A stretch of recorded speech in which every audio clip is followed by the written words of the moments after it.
and welcome to livealittlehigher.com. This week we read Parashah Ki Teitze, and there's a very troubling verse in the parasha that says, if a man has a wayward and rebellious son who does not heed the voice of his father or the voice of his mother, then this boy should be put to death. So this boy, this wayward son that the Torah is talking about, is known as the Ben Sorer Umoreh. And what it's explaining is that this boy is a rebellious son. What does it mean? What is he rebelling about? And so it explains that he is a glutton, and he is a glutton for meat and wine, and he to excess, and he steals money from his parents. He's younger than 13 years old, and he does not heed the voice of his mother and his father and his mother. So from here we see many things that are important in our daily life, in our spiritual life. First of all, it says he does not hear the voice of his father or the voice of his mother. He's not saying the pasuk that he doesn't hear the voice of his father and his mother. It's putting that there's two different voices here. And because of this, our rabbis teach us of blessed memory, because there were two different voices in the home, this boy became rebellious. So as a parenting tip, which is not what the class is about, but as a parenting tip, which is worthy to bring out, is that in a home, there has to be one voice. It doesn't mean that the parents have to agree in everything and they have to have the same head and the same mentality. This is not what it's saying. But what it's saying is that when it comes to parenting, to educating your children, there has to be one voice in the house. There has to be one voice. And when there's one voice, when the two parents get together in their privacy and they discuss the education of their children, they have to come to terms in which way they want to educate them. Because when one parent goes one way and the other parent goes the other way, this is the recipe for a rebellious child. So going back to the purpose of this class, we see that this verse that comes into the Torah has never happened. There has to be many things that fall into this situation in which this boy is pelted to death by the Beis Din, and it has never happened. There's not one recording of this ever happened in the history of the Jewish people.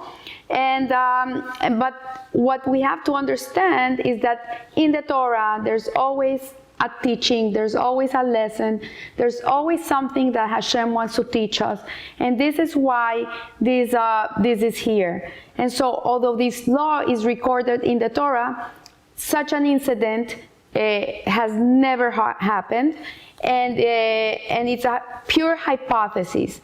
And it was written in the Torah, according to the Talmud in Sanhedrin. The only reason that it's written there is so we study it and we receive reward from learning this law. So, yet we know that the Torah, every word in the Torah is very valuable. There's nothing there that is extra. And according to the Zohar and the mystics, this passage refers collectively to all the Jewish people. And we're coming into the month of Elul. We're in the month of Elul. This is a month in which we're preparing for the high holidays. We're preparing for the year to come. This is the last month of the year. And this verse comes right in time. And we see from the mystics, from the Zohar, we learn that from the moment of birth, we're constantly reminded that we share a special relationship with Hashem. The Jewish people are a light upon the nations. We are the chosen people. It doesn't mean that we're the better people, the best people. That's not what it means. What it means is that we have a very special place in Hashem's heart, and that we were chosen for a special mission. And this is reminded to us every day. And we have to be cognizant of this and not forget that we have a purpose, that we have a mission in this world, that we have a job to complete, and that we are singled out for spiritual greatness, and that we are also destined for a life of sanctity. We are, the Jewish people are a nation of priests. We are not meant to be spiritual beings, although the Torah is a very spiritual way of life. But the reality is that we're meant to be godly. We're meant to be a revelation of Hashem in this world. And so we have a divine spark within ourselves, and this we are reminded every day. And so we know that by virtue our soul, we're plugged into millennia of Jewish history. We don't come from nowhere. We don't come from a vacuum. We have our forefathers. We have Abraham, Isaac, Yaakov. We have great men that have come before us, men and women like Moshe Rabbeinu, Aharon, Yosef. We have prophetesses. We have Sarah, Rivka, Rahel, Leah. We have Deborah. We have all these people that are giants that carry us on their shoulders. And we recognize that their sacrifices in life, their self-sacrifice was not in vain. It was really they paved the road for us. We are a link in the chain to come to the destiny that we're supposed to arrive to. But if we break that chain, then everything that they did before us was like for nothing. So we know it and we ignore it. We opt for a life of pleasure. We're looking for what's the next pleasure in the world, what is gonna give me more joy, external joy, and we forget that we have a godly neshama within ourselves, and we have a purpose, and we have a mission. We don't want to confront it. It's not that we forget about it. We just push it aside. We're in denial. And so we place our needs above those of our ancestors, and our interests go before the interests of Hashem. So for the price of only a temporal pleasure, instant gratification, and we throw away the eternal bliss, what really is waiting for us. And so just like the wayward child who weights himself down with gluttonous ways, he's only looking for things that are going to give pleasure to his body, and he allows that his body dominates his soul, so too we fall into the same trap. And we invest in corporeal pleasures, and which dominate all aspects of our lives. Today my husband came in, he's reading a book, and he told me a story. In this book, the person that's writing it, he's saying that there's this man that he's fat, he's overweight. And one day he goes on the scale and he says, no more, no more, no more. I'm done with it. I don't want to be fat anymore. I'm going to get rid of this weight. And so he has this willpower.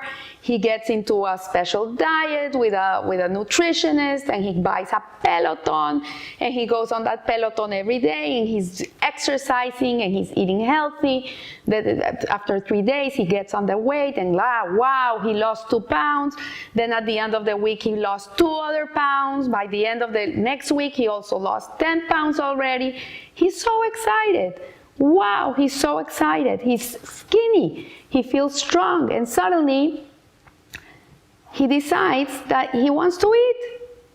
He's hungry. He wants to eat. So the fat part of him comes into the story. And he loses all this willpower, and he starts eating again. So the guy has a skinny guy inside and a fat guy inside, and that's what we have inside of ourselves too. We have a skinny part of us, and we have this part of us that is never content, that can go eating the whole world out. I mean, in every aspect, and we're never satisfied. And we have a duality. We do have a duality within us, and it's not, are you the skinny guy or the fat guy? You have both forces within yourself. They're real.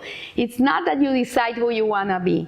So just like the wayward child, we refuse to be guided by our Father in heaven, And he offers instructions. He gives us a beautiful Torah.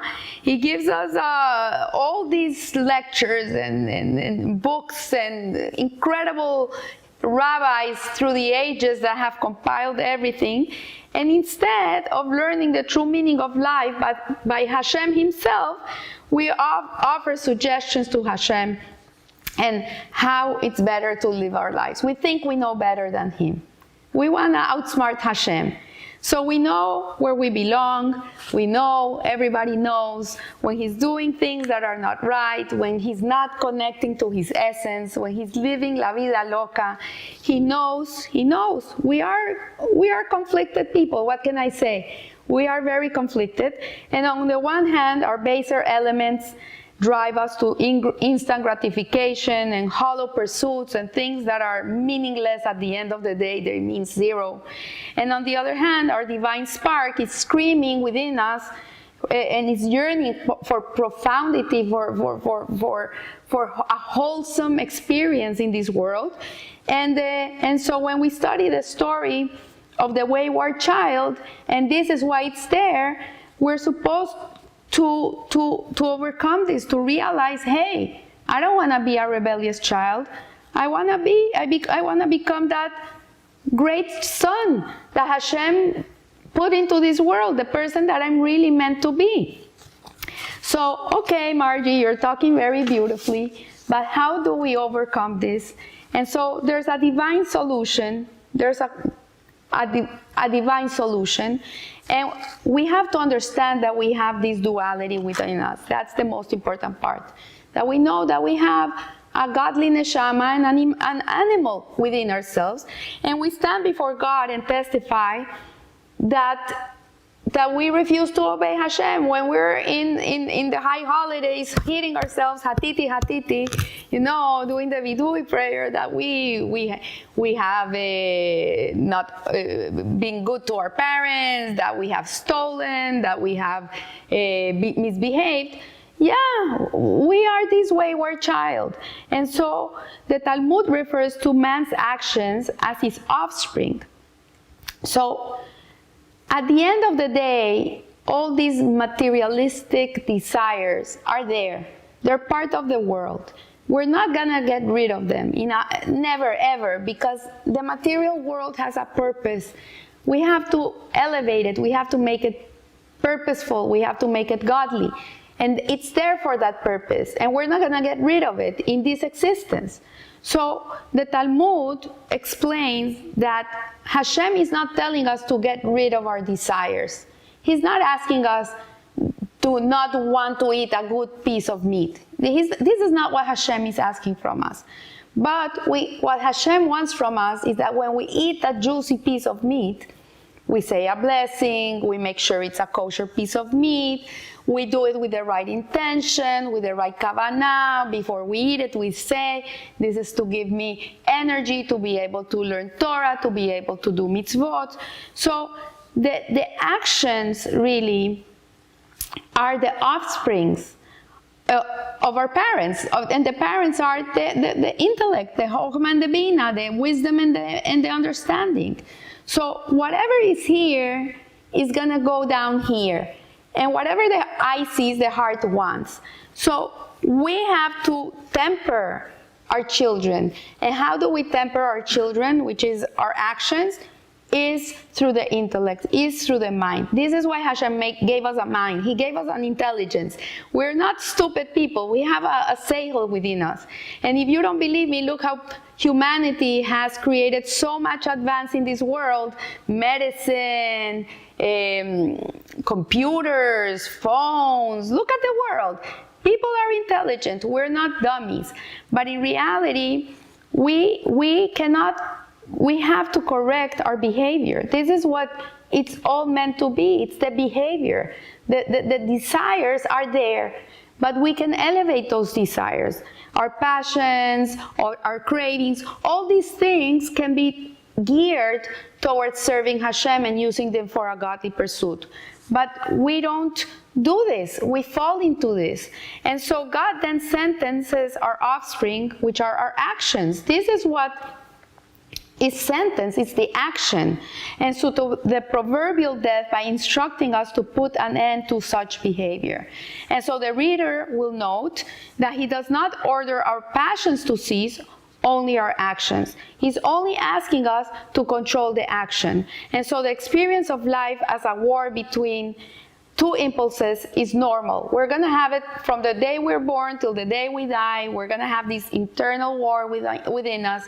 If you're not having it, then there's something wrong. There's something that's not right within you. And you have to have that struggle. And so, however, to gain the upper hand in this struggle, this requires superhuman effort. And as a fact, it only comes from the grace of Hashem. So the only thing that you have to really do is will to do the right thing. You have to will it and do whatever it needs for you to be able to do the right thing. You have to put your effort. You have to put your work. But at the end of the day, if you succeed or you don't succeed, really it comes from a gift of God. This is Hashem's grace for you. And so we see that the Torah teaches that to overcome the allure of temporal pleasures, we must seek a blessing from Hashem. So every day when you pray to God, this is what we have to pray for. We have to pray to Hashem, please, I pray that I can pray. I pray that I can serve you. Please help me serve you. I really want to be close to you. This is what we have to have in our lips. And so when we acknowledge this, and we acknowledge that we cannot do it alone, then that's when the superhuman power comes within us. And sometimes you see these people with these superhuman powers that are able to do incredible things in the world. And you say, how can they do it? This is the secret. So God does not demand that which we cannot deliver. Hashem is not asking from us things that we cannot do. He demands that we improve our behavior. This is our job. We have to do whatever we need to do to be able to improve our behavior. And when He sees that we're putting our part, He empowers us to do so. So this may explain the rabbinic dictum that the purely hypothetical Torah portion about the wayward child was written only so that we might study it and receive reward. That we learn this, after today you start asking Hashem for help, and the Torah portion orders us to improve. Indeed, it empowers us to improve. And when we study this portion, we are rewarded with this divine power, which is indeed a worthwhile reward. So I want to bless you with if you learn this class, that Hashem should give you the power you need to be able to overcome all the things that don't allow you to be who you're meant to be, and to get rid of all those constrictions that don't let you be that person. And that we should all be blessed, that Hashem should give us the strength to be able to be closer to Him. And in that way, when we get closer to Hashem, everything in our lives changes for the best. So I wish you a blessed week, and remember, live a little higher. Thank you.